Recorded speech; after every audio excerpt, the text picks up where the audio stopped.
দুপুরবেলা চলে এলাম তেহারি রান্না নিয়ে। সবাই রাতটা তেহারি খাবো, তো ঘরে যা ছিল সবকিছু নিয়ে তেহারি রান্না শুরু করে দিলাম। এক্সট্রা কোনো অর্ডিনারি কিছু যোগ করা হয় নাই। এই যে গরম পানি বসাইছি, এই যে চাল দেওয়া শুরু, তরকারি অর্ধেক যখন চুলায় অর্ধেক জমা হয়ে গেছে, তখন ভাবলাম যে একটু ভিডিও করি। সবসময় রান্না বান্নাতে ভিডিও করা হয় না, তো আজকে একটু মজা করি, ভিডিও করি।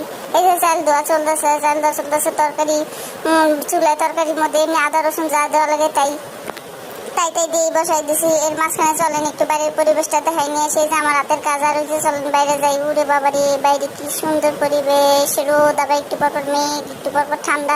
যাই হোক, তেহারি খাওয়ারই পরিবেশ চলতেছে। এই যে তরকারির মধ্যে সবকিছু দিছি। তেহারি রাঁধুনি তেহারি মশলা দিছি, দেওয়ার পরে টক দই দিছি। টক দই তো আমার ছিল না, কইলাম না, ঘরে যা ছিল তাই দিয়ে রান্না বান্না শুরু হয়ে গেছে। টক দই বানাইছি, পোলার গরুর দুধের মধ্যে লেবুটা চিপড়ে টক দই বানাই তরকারির মধ্যে দিয়ে দিছি। এই যে দেন চাল দিব। এখন পাতিল বসাইছি, পাতিলের মধ্যে তেল গরম হইতাছে,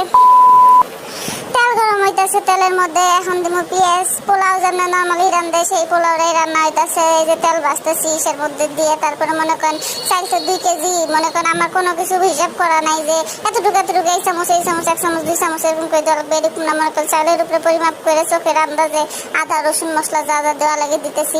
আর পানির মধ্যে যদি লবণ বেশি মনে হয় তাহলে মনে করবেন লবণ ঠিক আছে।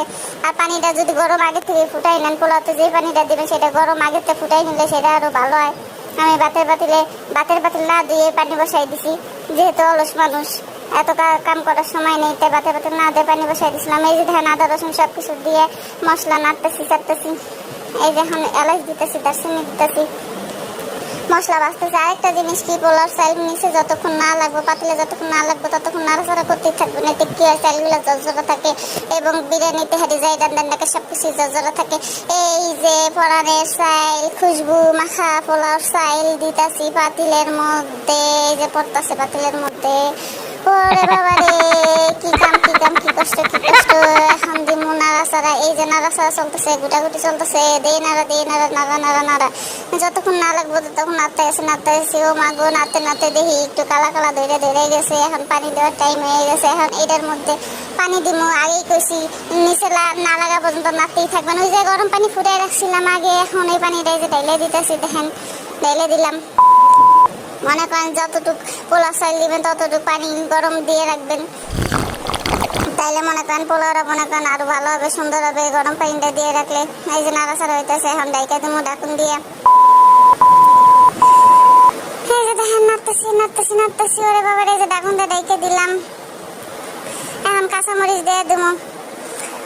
তরকারির মধ্যে যে যতটুকু জাল খান ততটুকু জাল দিয়ে নেবেন। আমরা জাল বেশি খাই, জাল বেশি দিচ্ছি। এখন কত বড় পাতিলে রান্তাছি। এই যে পোলাও চালটা যখন একটু হয়ে আইব, একটু পানি থাকতে তরকারিটা ফুল কাইকা মেখে যা আছে সব ঢেলে দিবেন সুন্দর করে। ধ্যান করাই একেবারে পোলাও চালের মধ্যে ঢেলে দিলাম তরকারি। এই তরকারি একাই চালের লাগে সুন্দর মতো খাপ খাওয়াই নিবে।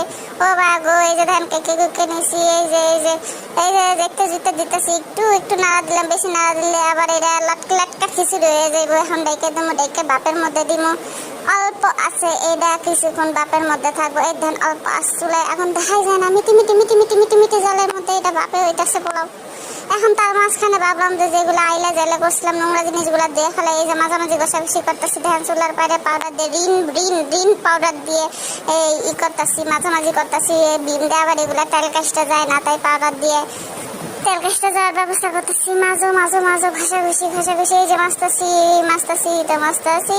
ও মাগো, তারপরে একটা কাপড় বানাই একটা ভিজাইয়া সুন্দর করে এই সাবান ফেনাগুলা, দুরু পাউডার ফেনাগুলা মুছে হালাইবেন সুন্দর করে। এই যে পরিষ্কার করতেছি। এই দেখেন চকচকা আমার চুলা চকচক করতেছে, যেন নতুন চুলা হয়ে গেছে। এই দেখেন বেসিনের পারমা সব পরিষ্কার করে সুন্দর করে। এই যে এই তাওয়ালের একটা ইতিহাস আছে, এইটা আমি মনে করেন দই বানাবার যায় পুরাই এলাইছি, আত্মসানিটা পুরাইয়া দেন কি করছি।